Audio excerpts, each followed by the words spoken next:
Gidebileceğin her yere baktım, boş kalıptı kalbimin tahtı. Ne kadar var kim bile baktım, bu kadar eziyet verime günahtı. Axı özünde döyünür bu ürək, səni çox gözündə böyüdüm.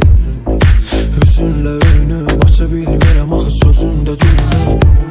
Dərdin nədir anla, susqunluğa qərq olmaq nədir də. Məni məhv edən o şey varmış ki, sən onlardan biri də. Yox bu nağılın ardı, attığım güllə qəlbimi yardım. İndi tək başıma qaldım, bu eşqə lazım təcili yardım. Neçə il ay var, neçə həftə itirmişəm hansı tərəfdə. Önümdə hamısı vərəqlər, sevgi kitabının yarısıdır səhvlər. Söz gedə bilməz daha hərfdən, inanmıram sənə sildim ürəkdən. Hər şey şeirlərimdə də yazmışım hamısını dəftər dəftər. Neçə il ay var, neçə həftə itirmişəm hansı tərəfdə ürək. Önündə hamısı vərəqlər, sevgi kitabının yarısıdır səhvlər. Söz gedə bilməz daha hərfdən, inanmıram sənə sildim ürəkdən. Hər şey şeirlərimdə də yazmışım hamısını dəftər dəftər.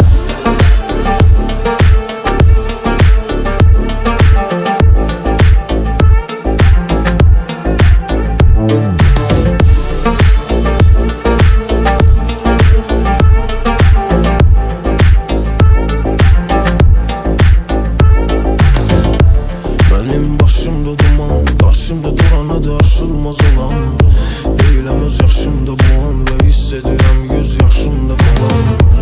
Geçip özümden özüm, yoktu özüme dözüm. Her şeyi bir süzüp ve istəyirəm mən özümden üzüb. Ciğərə tüstü, zərərdi düzdü, neyniyə yağladı büzdülər. Gəlirsə birdən ani xəbər də vermədən hər şey üstünə. Bürünüb qaralara, sonra həyatdan istədim aralanam. İstəsəm günəşi yaradandan, axı günəşin xeyrinə qaradanam. Dərdin nədir anlat, susqunluğa qərq olmaq nədir? Məni məhv edən az şey varmış ki, sən onlardan biri də. Yox bu nağılın ardı, attığın güllə qəlbimi yardım. İndi tək başıma qaldım, bu eşqə lazım təcili yardım. Neçə il ay var, neçə həftə itirmişəm hansı tərəfdən.